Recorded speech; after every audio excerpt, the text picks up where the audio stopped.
Assalamualaikum warahmatullahi wabarakatuh. Perkenalkan, nama saya Adam Kamil. Saya dari jurusan Teknik Mesin Universitas Sultan Ageng Tirtayasa.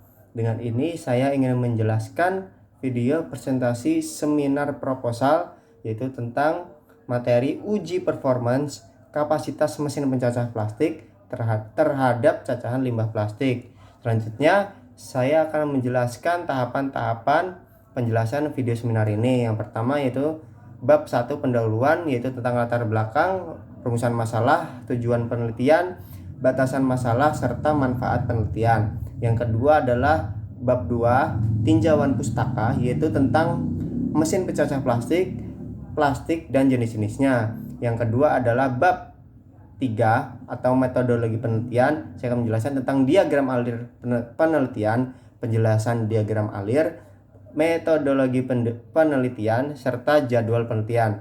Yang pertama, saya akan menjelaskan tentang latar belakang penelitian ini. Sampah merupakan limbah yang dapat berwujud berupa padat, cair, dan gas. Nah, limbah tersebut terdiri dari dua, yaitu organik dan anorganik. Dan yang anorganik ini adalah suatu limbah yang sulit untuk diuraikan atau sulit terurai, yang bisa terurai puluhan tahun bahkan ratusan tahun. Nah, dalam pengolahan sampah ini hendaknya yaitu menerapkan proses-proses seperti mengurangi limbah, menggunakan kembali limbah tersebut atau reuse, setelah itu didaur ulang atau recycle, setelah itu yaitu replace atau mengganti barang yang berpotensi sampah plastik ke arah bahan recycle. Selanjutnya, untuk penanggulangan pengolahan plastik secara tradisional ini yaitu dengan dibakar. Nah, kalau dibakar ini maka akan menimbulkan lingkungan yang tidak sehat, asap-asap yang membumbung tinggi yang membuat badan kita atau tubuh kita menjadi tidak sehat. Maka dibutuhkan mesin pengolah limbah plastik, yaitu salah satu solusi untuk mengurangi limbah plastik tersebut, yaitu yang dapat mengolah secara bentuk limbah plastik menjadi produk yang lain seperti papan plywood, lantai, bahkan ada aspal yang terbuat dari plastik. Nah, mesin pengolah limbah plastik ini terdiri atas pertama mesin pencacah plastik, mesin pemanas, serta mesin penyemprot plastik untuk keluar dari mesinnya. Selanjutnya untuk mengetahui kapasitas proses pengolahan limbah plastik menggunakan mesin pencacah plastik ini, maka dilakukan uji performance mesin dengan merujuk pada kapasitas mesin pencacah tersebut.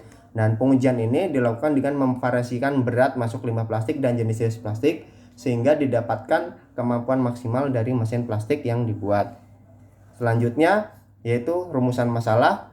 Pertama, rumusan masalah ini yaitu bagaimana cara pengolahan plastik menggunakan mesin pencacah plastik dan kapasitas total cacahan plastik. Dan yang kedua yaitu adalah bagaimana pengaruh kapasitas cacahan terhadap performa mesin tersebut. Yang ketiga adalah bagaimana eksperimen jumlah kapasitas plastik pada produksi dalam satu waktu proses pencacahan. Nah, selanjutnya saya akan menjelaskan tentang batasan masalah. Adapun batasan masalah pada penelitian saya kali ini yaitu plastik yang digunakan yaitu tipe LDPE, SDPE, dan PET. Yang kedua, pengujian hanya untuk menguji performa kapasitas mesin pencacah plastik. Yang ketiga adalah blade yang digunakan yaitu dengan dua mata pisau yang berputar secara berlawanan arah. Nah, selanjutnya tujuan penelitian kali ini yaitu pertama mendapatkan kapasitas maksimal cacahan limbah plastik. Yang kedua yaitu untuk mengetahui kapasitas produksi limbah plastik dalam satu kali proses pencacahan. Yang ketiga dapat mengetahui performa mesin saat pengujian pada pencacahan limbah plastik. Nah, selanjutnya adapun manfaat penelitian ini yaitu pertama, mampu mendapatkan kapasitas maksimal mesin pencacah plastik dan hasil cacahan yang baik pada mesin pencacah plastik. Yang kedua, dapat mengetahui pengaruh performa mesin terhadap hasil cacahan plastik tersebut.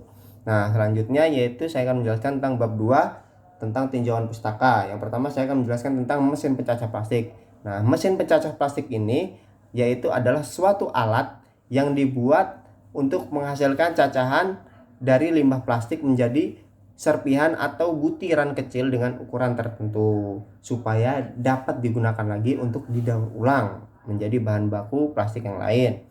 Setelah itu, alat mesin pencacah plastik sendiri terdapat berbagai bentuk dan ragamnya. Nah, yang pertama ragamnya ada banyak, yaitu dari bentuk-bentuknya. Yang kedua adalah ukuran kapasitas hingga jenis-jenis pisau potongnya. Dan fungsi dari mesin plastik ini yaitu untuk mencacah plastik supaya bisa didaur ulang plastiknya tersebut. Selanjutnya, mesin pencacah plastik ini terdapat memiliki mekanisme sederhana. Ada dua. Yang pertama adalah adanya dua mata pisau yang duduk pada dinding bodi depan dan belakang seperti yang ada di gambar ini.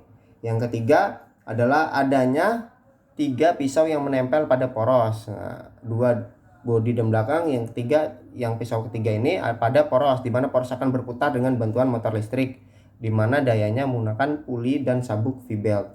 Nah, setelah itu saya akan menjelaskan tentang plastik. Nah, plastik sendiri yaitu merupakan salah satu makromolekul yang proses pembentukannya melalui tahap polimerisasi. Polimerisasi ini itu adalah proses penggabungan yang terdiri dari molekul sederhana dan atau monomer menjadi molekul besar yang disebut makromolekul atau polimer melalui suatu proses kimia. Nah, adapun menurut pengamat yang lain dari peneliti Aprianto dan Arianti pada tahun 2013, yaitu adalah plastik sendiri adalah suatu bentuk barang yang berasal dari material polimer yang didinginkan serta digunakan untuk mengemas barang. Menurutnya plastik dapat dicetak berbagai macam jenis dan bentuk. Selanjutnya saya akan menjelaskan tentang jenis-jenis plastik. Nah, jenis-jenis plastik sendiri terdapat 7 jenis. Nah, 7 jenis. Jenis yang pertama yaitu ada PET atau PETE yang disebut polyethylene terephthalate. Yang kedua adalah HDPE atau high density polyethylene. Yang ketiga adalah PVC atau polyvinyl chloride. Yang keempat adalah LDPE atau low density polyethylene. Yang kelima adalah P kuadrat atau polypropylene. Yang keenam adalah PS atau polystyren. Yang ketujuh adalah other atau yang lain seperti the plastic including acrylic, polikarbonat dan yang lain-lain, fiberglass dan yang lain-lain. Nah, saya akan menjelaskan pertama yaitu tentang PET, HDPE dan LDPE. PET sendiri atau polyethylene terephthalate yaitu biasanya kita digunakan plastik yang digunakan pada botol kemasan yang sekali pakai seperti air aqua, botol air gunung dan sebagainya. Nah, digunakan hanya untuk sekali pakai saja dan tidak dianjurkan untuk dipakai berulang-ulang. Yang kedua adalah HDPE. Nah, HDPE ini atau high density polyethylene yaitu adalah suatu plastik yang materialnya keras, tebal. Selanjutnya yaitu adalah buram biasanya, yang digunakan biasanya pada botol molto atau cairan-cairan buat kebersihan atau cuci, rinso dan sebagainya. Nah, yang ketiga adalah LDPE atau low density polyethylene. Low density polyethylene itu biasanya kita gunakan sehari-hari sih. Contohnya yaitu pada saat kita beli di supermarket, kita mendapatkan yaitu plastik kresek. Nah, plastik kresek ini termasuk dari jenis LDPE. Nah, plastik kresek ini aman digunakan sebenarnya untuk makanan dan lain-lain, tidak berbahaya tetapi sulit diuraikan. Nah, sulit diuraikan, makanya LDPE ini banyak pengolah limbah plastik tersebut mengolah yaitu dari mesin tipe-tipe LDPE ini. Selanjutnya saya akan menjelaskan diagram alur penelitian. Yang pertama, kita memulai penelitian ini. Selanjutnya pengamatan proses pengolahan plastik secara tradisional. Selanjutnya kita adalah membaca studi literatur yang terdiri dari web dan jurnal-jurnal. Setelah itu persiapan penelitian, persiapan alat dan bahan. Selanjutnya setelah persiapan penelitian adalah proses pengujian. Proses pengujian ini terdiri dari plastik berapa kilo, plastik tipe berapa kilo, plastik tipe berapa kilo. Nah, selanjutnya setelah proses pengujian ini selesai, menghasilkan hasil. Nah, hasil ini setelah ada hasil, kesimpulan setelah kesimpulan selesai, maka penjelasan dari diagram alur ini pada persiapan penelitian ini yaitu pada tahap ini mempersiapkan alat-alat dan bahan serta mengecek kondisi alat dan bahan. Alat dan bahan yang digunakan pertama adalah mesin pencacah plastik sendiri.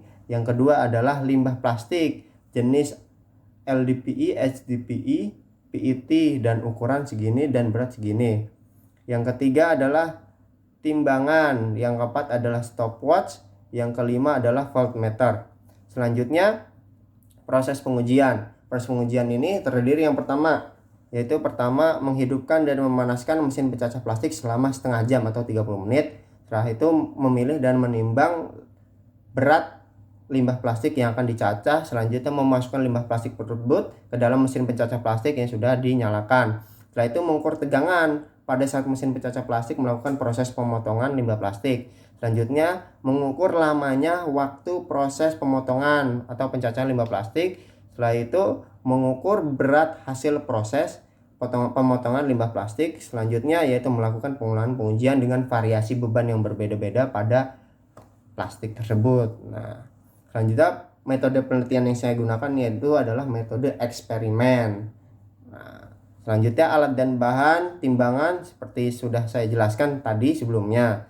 Selanjutnya saya akan menjelaskan tentang rencana kegiatan penelitian. Nah, rencana kegiatan penelitian ini yang pertama pada bulan Maret insya Allah hingga Agustus, yaitu pada bulan Maret minggu kedua hingga April minggu pertama, yaitu melakukan studi literatur, yaitu kita mencari web dan jurnal, diantaranya dari web dan jurnal. Setelah itu menyusul penyusunan proposal pada bulan April. Selanjutnya seminar proposal insya Allah pada bulan Mei. Selanjutnya adalah Juni yaitu pengumpulan bahan uji. Setelah itu Juli adalah uji coba selama 4 minggu. Setelah itu ada evaluasi. Setelah itu penyusunan laporan sehingga terakhir Agustus insya Allah yaitu seminar hasil. Dan bimbingan tersebut dilakukan dari bulan Maret hingga bulan Agustus di setiap minggunya. Ini aja yang bisa saya sampaikan.